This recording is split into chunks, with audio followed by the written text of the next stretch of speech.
Thank you for joining us today. My name is Friday, and our co-host here is Feather. Hello. And today we're going to be going to Washburne State Park. Yes, this is an area a little north of Florence, Oregon. Oh, look at this. This is beautiful. This is the entrance. So we did find a small parking area right near this entrance. Um, as you can see, we start out with slightly paved, and it changes pretty quickly into sand as we head to the beach. It's not a super long trail, but this is probably one of my favorite parts here. The tunnel. Yeah, it's maybe a 2-minute ride to the beach, but a very beautiful 2-minute ride. And then you come out and things open up. So we couldn't ride all the way out. For one thing, there was some soft sand. Here you can see a lot of rocky stuff.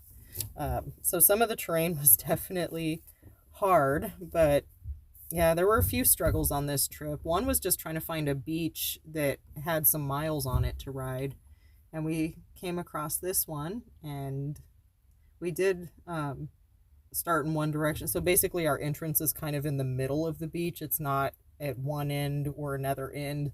So, And then we basically went right or north yeah, up the beach. we started heading north along the coastline there. It's really, really pretty. This was over the summer. I believe the month was about June or July. So, definitely warmer weather, but it was really windy that day, which was good as far as staying nice and cool, but definitely put some challenges forth when we had to ride into the headwind, for example. That was not necessarily enjoyable because the winds along the coast here can get so strong that it's almost like you're standing still, or at least it felt that way to me sometimes. I mean, it's great when the wind is to your back. I had a good time. As soon as I turned around, that wind would even push me down the beach a little bit. So it was Yeah. really nice once you turn around. But heading north up to the northern point where the beach ends, yeah, it was a lot of sand in my eyes. And this was, before we had gotten goggles, before we got helmets. We had to put quite a bit of money up front just to attain two e-bikes, and the gear necessary. And we're still building kind of our equipment as we speak, Yeah, right? definitely. Well, also, I mean, you don't always think about certain things that you might need. Like, I tend to wear sunglasses, so I'm not thinking of needing any other kind of eye protection. But sometimes along the coast, it can get pretty cloudy where sunglasses aren't really going to serve the purpose that you want them to serve. No, if anybody would want to have a video about us talking about the costs that we did accrue while getting all this gear together, I'd be happy to make a video about that if people are interested in hearing, how much the bikes cost, what kind of flat tire repair kits did I put together, how much did that cost. Yeah, well, even how you chose the bikes might be of interest. You did a lot of shopping around before we decided on these. Look at this shot, though. I Yeah. really love the way that the waters flow in. Of course, everything's heading out to the ocean. This water was so freaking cold. It was... Yeah, and you probably should not do what we're doing here. I believe it's not recommended by the bike manufacturer to take the bikes into salt water.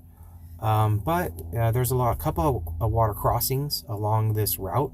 I think it was like a 5-mile stretch that we did, and we encountered maybe 6 to 10 little water crossings. Yeah, So, some you could ride right through. This one posed some challenges because, for one, it's got these huge, like, big rocks in there. I can't call them boulders, but they're definitely big rocks that were really cumbersome, slippery, really challenging to navigate through. And I didn't want to ride my bike through it because I was afraid of having the wave come up and hit where my battery sits. So that's definitely something that's to take into account. exactly what happened to me. Was that I rode through it, which you'll see footage later as we come back, me riding through it.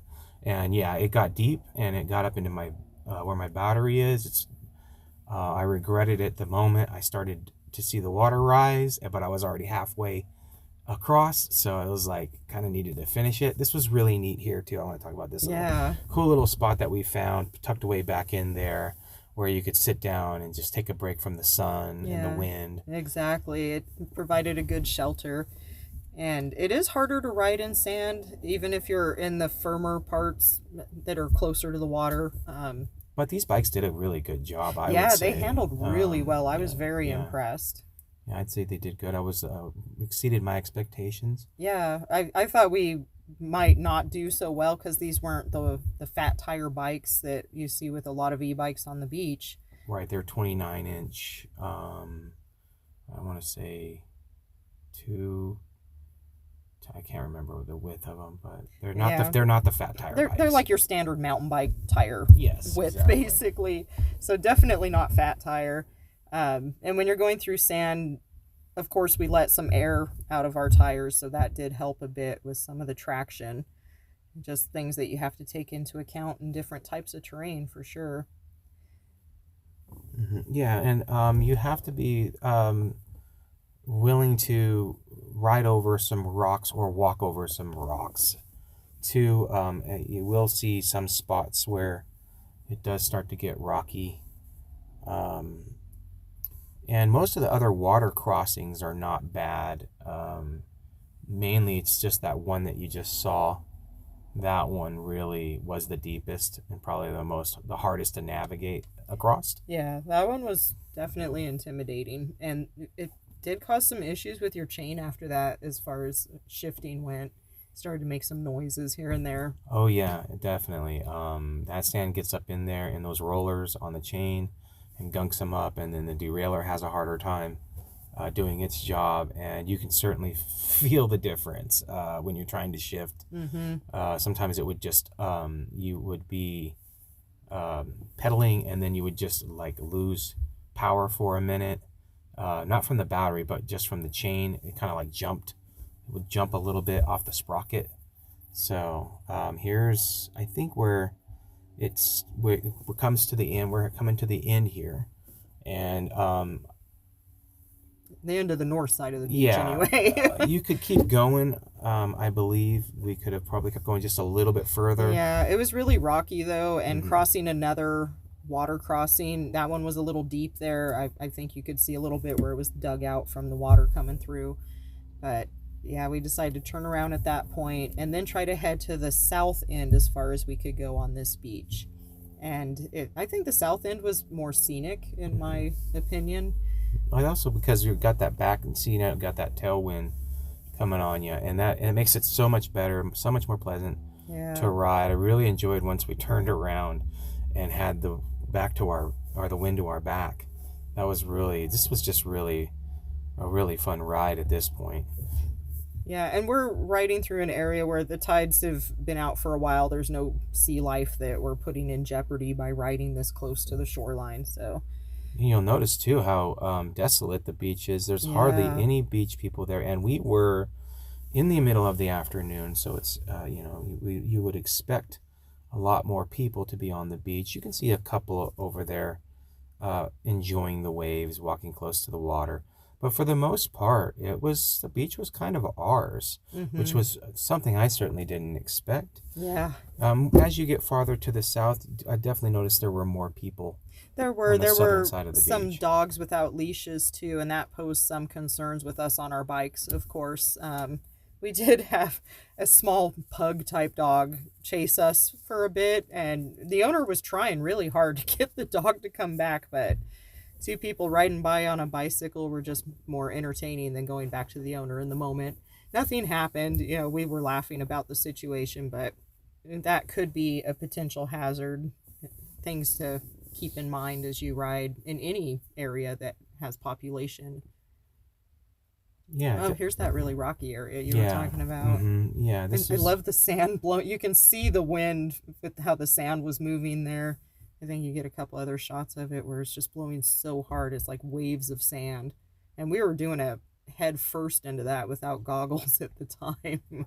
Yeah. So, I mean, still, if you're willing to take some sand in the eyes, and you're okay with pedaling up against a headwind For what 2 miles, maybe a Yeah, mile, maybe mile and a mile half, and a 2 miles. Yeah, Yeah. not for very long.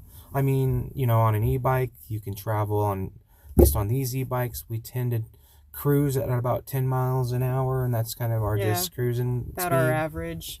Of that's even on the uphills because these bikes perform so well, even with the incline. But oh yeah, look And at here that. you can Ugh, see, yeah, rough. they're very rocky, but you can ride over it, which I was super stoked on the idea Yeah, that we could actually ride across that. I was too. I was surprised I even went for it. Here he comes crossing. This was the Yeah, one that he regretted because you can see that water coming up. The battery's right at that lower portion by his when his pedal is down toward the bottom. Is the undercarriage of the bike there? yeah, it's right at, my motor is right at the crank. So, you could see it was, it took some water.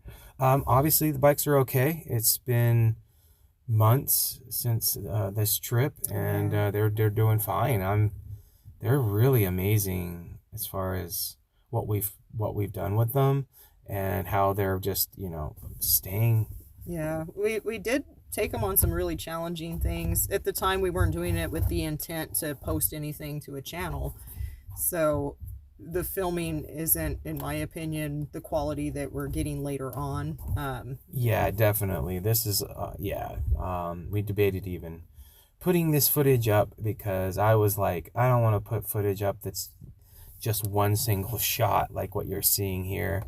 And I think her point was pretty good too, which was that people would still be interested in the footage, even if it was just one shot, because you do have some really pretty shots, and you can see the beach, Mm-hmm. and you can see what you're going to be dealing with if you do decide to take a trip to Washburn, and enjoy this beautiful little plot of land that is available. Yeah, and there was a parking fee. I want to make sure we mention that. I think it was like Oh five yeah, dollars. $5. It was $5. Yeah, Yeah. but as it is with all state parks in Oregon, if you pay at one park, it's good for all the state parks. So if we had gotten there earlier in the day and we were doing like a multi-night stay, I probably would have hopscotched along the coast going from park to park and just taking advantage of that, trying to get as many miles in as I could. But we also have to take into account that anytime we change location, we have to reload the bikes, which means taking the battery out. There's a whole process to it. And if anyone's interested in that, go ahead and let us know, comment, let us know, and we'll do videos on our setup preparations to take a trip. We could even do a video maybe on the average cost that we spend on a trip. We are pretty frugal, so Yeah, I would we say don't on do a budget. luxury. We're Yeah. on a budget, and we like to bike on a budget, and I prefer that actually. I don't want to spend thousands of dollars on gear that quite Yeah. honestly could have been purchased at a much lower rate. Yeah. And let's And face still it, gotten the job done. right, because we're not there for the motel stay or, I mean, I prefer Airbnbs when I can, but being frugal doesn't always mean that that's an option, although sometimes it can be. We were there during the peak season, so, and that's a challenge we ran into as well, was just trying to find a place to book because during the peak seasons, pretty much everything is filled well in advance. We did manage to find a decent motel in Reedsport, so we didn't actually stay in Florence. They didn't have anything available, and the one thing we did find available was just we weren't willing to pay that price. It was a nice place, it seemed, but we ended up in Reedsport where we spent, I think, about $100 for a night. Yeah, and you have to take into consideration too, like for us, are you going to be able to bring your bikes in? Because we Yes. didn't want to leave our bikes on the rack outside the hotel all night. Even though the rack I have, you can lock the bikes in. If somebody wants your bikes, your locks aren't going to really do a whole lot to deter them. If they want your stuff, they're going to get your stuff. So the best thing I feel is to just take the bike with me into the room. So definitely that's something to consider, is when you do, if you are going to get a hotel or an Airbnb, is that it's okay for you to bring the bikes in. Thankfully, they didn't have any problems with us bringing the bikes in. I think they even understood Yeah. why we would want to do that. Yeah, they actually offered at one motel that we stayed at over this season it was a female, young female, and she offered to help me get my bike up the stairs. But a cool feature about these bikes, and I think it exists on most e-bikes, is the walk assist. Yeah. So it's an option where you can actually use the motor to propel itself to keep up with you if you're having to push it up an incline. So it gives that added assistance. And since we are older coming into this, our e-bikes are crucial with our body's needs. Walk assist is definitely something we have taken advantage of here and there, especially going upstairs to a motel room. Mm-hmm. One thing Walk Assist really couldn't help us with on this particular ride, though, was the wet sand sticking to the tires, adding more weight to the bike. So even with the pedal assist, I'm still having to work extra hard to move it, though it's a flat beach. In a way, it was kind of good that it wasn't a super long ride because this was earlier in our season when we weren't quite as conditioned. But now, I've heard Beverly Beach around, I think that's the Newport area off the top of my head. I believe that's more length that you can ride on, but I'm still searching for a beach for us that I'm hoping will go like 18 miles would be nice, 20 miles even better, something along those lines. Yeah, because it's a lot of work to get the bikes and all the gear and get all the money you're going to spend to drive all the way. For us, it's a couple hours to get to the coast. So, it's a bit of a preparation and to go through all of that for what would be, how long was this maybe all together? I think we might have spent 2 hours on the beach. Maybe. And a lot of that was stopping too, because, we would stop and just kind of check out an area or try to gauge, should we cross this water area? Where's the best place to cross in this water crossing? And I apologize for not having exact numbers. Again, we were not going to be making a channel. Yeah. So I was, These were home videos.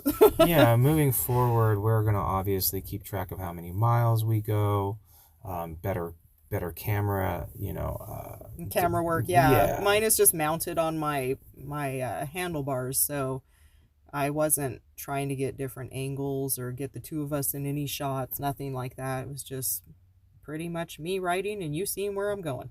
That's about it. And we kind of decided that it's good if we have good footage here, good enough footage here, and people might want to know about this area, and that's mainly what we thought was most important, was just being able to talk about this beach. And if you were thinking about coming to this beach, I would suggest that you should do it. I think you should do it. I think March is probably the better time of year to be out here. It would have been much wetter terrain, and we don't usually ride in heavy rain because e-bikes.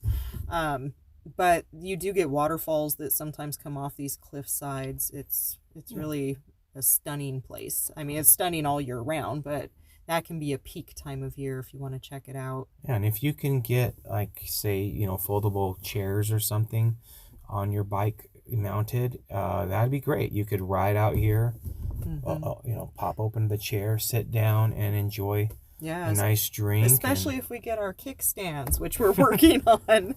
Like we were saying earlier, we're finding things as we go that we need for our bikes.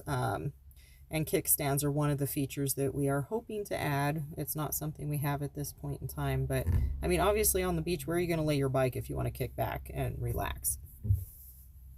Yeah, I mean, there was logs and stuff up front that you could find. I'm sure you could find a spot. But look at this beautiful. I love it. I think it gets the most beautiful, honestly, as you get to all the way to the south end. Just because it's like you're riding on glass. As you can see here, and I found that riding in this type of terrain was a little easier, I thought. It was, yeah. I think it was harder on some of the stuff on the bike, like the chain, for example, because that is salt water that you're throwing up. Oh, yes, definitely. You're doing what the manufacturer says not to do, for sure. You have to understand that you are going against the manufacturer's recommendations when you take this bike on the beach. Yeah. Salt water and bikes are bad. I wish we would have brought some other gear, but which we did not do because we didn't think about the sand and the salt on the chain, mainly on the chain. And I definitely noticed after the trip We rode. We tried to ride in another area that was not on a beach, but just another area, and shifting gears became very difficult. Had we had washed the chain, and scrubbed the chain and Yeah. lubed the chain like we should have done, so I would say bring a bucket. With fresh water. Mm-hmm. Yes, for Yep, sure. and a scrubby brush and some lube for what once you're done cleaning it up, and then you won't have a problem with seeing rust. And like we did, we saw rust.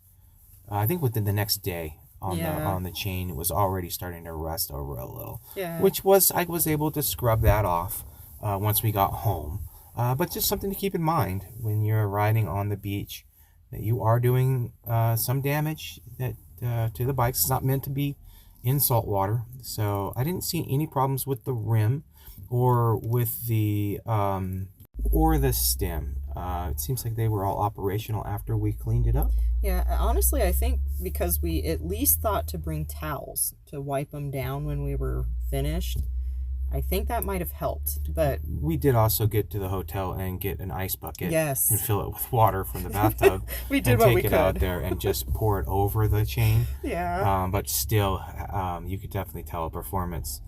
It lost a lot in performance after that. So once we got it cleaned and scrubbed and with soapy water and then lubed the chain, everything was operational again, and they run beautifully. So yeah, and if something that you would want to watch is any videos on repairing or cleaning the bikes and kind of how we do it on a little bit of a budget.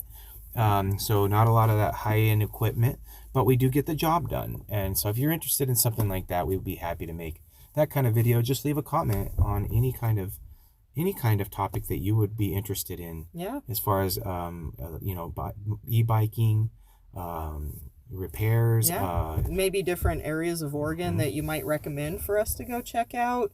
I will say we used to do more of the trails, kind of like, well, we did the McKenzie River Trail, at least a portion of it. I had a horrible wreck on that I'm still kind of recovering from. So we decided that for the sake and purpose of what we're looking for, we do prefer to try to ride side by side if we can. So of course that leaves out a lot of the more narrow trails, but also e-bikes don't necessarily belong where manual mountain bikes belong. They just perform differently. So I don't prefer to ride where it's more of a mountain biker's paradise, if that makes sense. Like single track. Yeah, type of exactly. riding Thank is what you. You're Yeah. talking about. Yeah, single track is something we were doing for a little while. Yeah. We just find that open gravel road is just, or beach, where it's just open. It's just we can be next to each other and really enjoy our time together and not worry so much about extreme dangers and stuff like that. So we're just more interested in a casual, fun ride with lots of beautiful scenery, Yeah. taking in nature. Taking a break from other life stuff. It's the escape, that connection with your bike and with nature. And there's a lot of benefits that come from it if you can let go of those other things.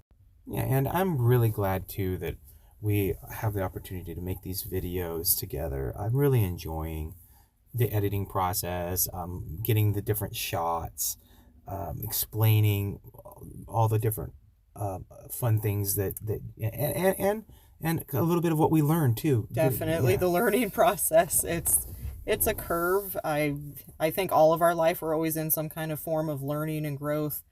Biking has added to that. It's a whole other layer. And we did bike a lot when we were younger, so it's not like we're coming into this with absolutely no knowledge at all. I actually used to bike in the Sierra Nevadas. He grew up on and off in city areas where he biked all over the place. It was his main form of transportation. So yeah, we're not complete novices, but when you're coming into it, when you've had years of gaps in between and your body has changed so much, there's learning even with how to ride again that comes with it, not just the gear that you need, but where your balance sits. Well, these are heavier bikes, and that is something to take into consideration. These do not ride like mechanical bikes. I do love them though, and I will not ride a mechanical bike Yeah. anymore. I'm kind of spoiled. I only Exactly. want an e-bike now. But with this particular model, the Cannondale Motero, which is what we're riding in this video, it is a heavier model, made for long range. It can take the downhill terrain. It can take jumps. As long as your suspension is set up and Seashell. everything. Yep. Sorry. Yeah, there wasn't a whole lot of beachcombing opportunities No, here, I there noticed. wasn't. I'm curious what it would be like out there during a minus tide, when it recedes beyond its standard level of low tide, because it exposes so much more beach and so much more wildlife. We've done some tide pooling around the Oregon coast, but never biking it.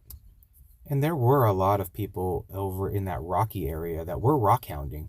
So if you are into rock hounding, I think there probably is some good stuff over there.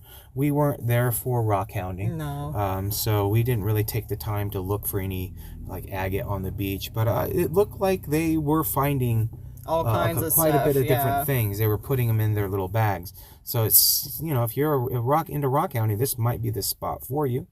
We're getting pretty close here, I think, to the end of the beach. I remember the end being kind of rougher to pedal into. I do remember that. The sand gets really soft toward the entrance/exit from the parking area. And it looks like this might be all of our time. So we want to thank you guys for watching. And please join us for our next episode. See you later.